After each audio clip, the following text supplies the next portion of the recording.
वरहमतुल्लाहि वबरकातुहू। नहमदुहु व नुसल्ली अला रसूलिहिल करीम, अम्मा बअद। अऊज़ु बिल्लाहि मिनश शैतानिर रजीम। बिस्मिल्लाहिर रहमानिर रहीम। इन्ना नहनु नज़्ज़लना ज़िक्रा व इन्ना लहु लहाफिज़ून। सदाकाल्लाहुल आज़ीम।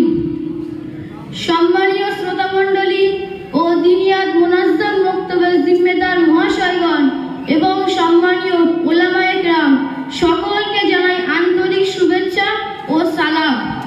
আজকে আমার বক্তব্যের বিষয়বস্তু হলো কুরআনে কারীমের গুরুত্ব।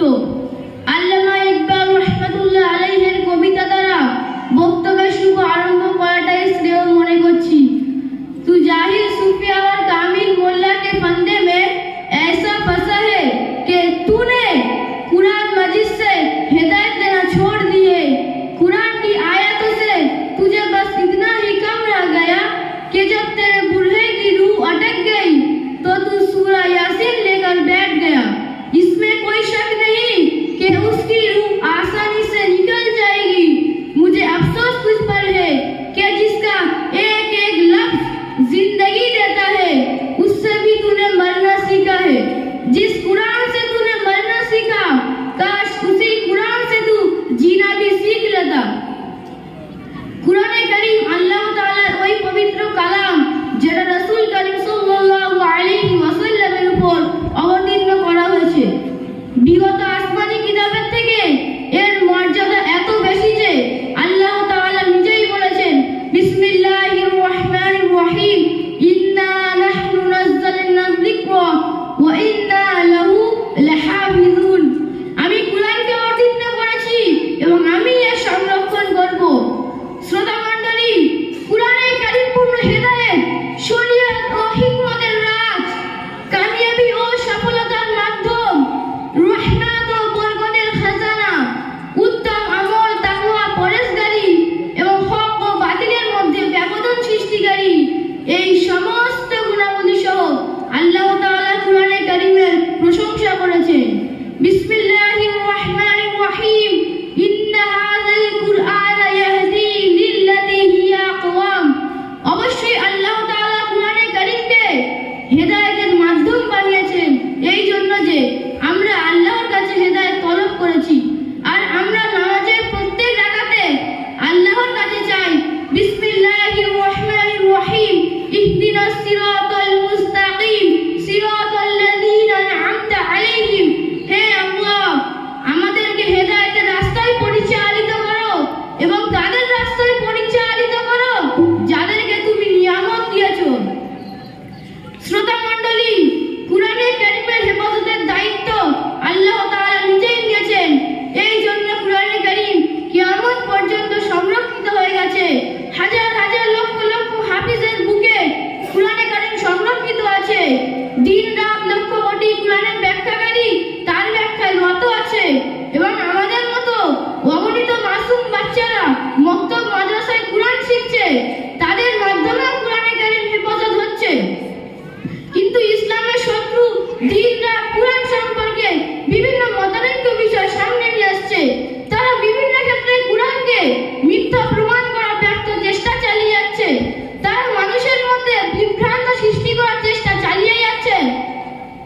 কিন্তু হে কুরআনের শত্রু, তোমরা শুনে রাখো, কিয়ামত পর্যন্ত তোমরা কুরআনে কারীমকে লুপ্ত করা তো অনেক দূরের বিষয়, একটা অক্ষর পরিবর্তন করতে পারবে না। যে কুরআনে কারীমের হেফাজতের দায়িত্ব স্বয়ং আল্লাহ তাআলা নিজেই নিয়েছেন, তার মধ্যে পরিবর্তন, তার মধ্যে বিকৃতি সৃষ্টি করার ক্ষমতা দুনিয়াতে এখনো আসেনি আর আসবে না। যারা কুরআনে কারীমকে বিকৃতি সৃষ্টি করার চেষ্টা করেছে আল্লাহ তাআলা তাদের ধ্বংস করে দিয়েছে। আল্লাহ তাআলা কুরআনে কারীমের মধ্যে বলেছেন লা ইয়াতিহিল বাতিলু মিন বাইনি ইয়াদাইহি ওয়ালা মিন খালফিহি তানযীলুম মিন হাকীমিন হামিদ। এর মধ্যে কোনো রকম মিথ্যা প্রভাব নেই, সামনে থেকেও নেই, পেছন থেকেও নেই। এটি একটি প্রশংসিত হিকমতওয়ালা আল্লাহর পক্ষ থেকে অবতীর্ণকৃত। শ্রোতা মণ্ডলী, আজ হতে প্রায় ১৫০০ বছর পূর্বে গোটা বিশ্ব যেমন অন্তমের আধারে দিশাহারা ছিল, মানবতার কান্নার রোলে আকাশ বাতাস মথিত, প্রাচীন সভ্যতার লীলাভূমি আমাদের ভারতবর্ষে একেশ্বরের পরিবর্তে দেব দেবীর পূজা অর্চনা চলছে। পারস্যে চলছে অগ্নির উপাসনা, চীন দেশে চলছে নরপূজা।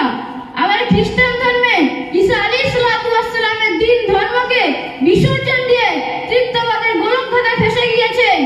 অপরদিকে আরবদের কথা আরো শোচনীয়, কথায় কথায় যুদ্ধ বিদ্রোহ এবং তাসদিক ও শর্ট চরিত্রে কোনো বালাই নেই।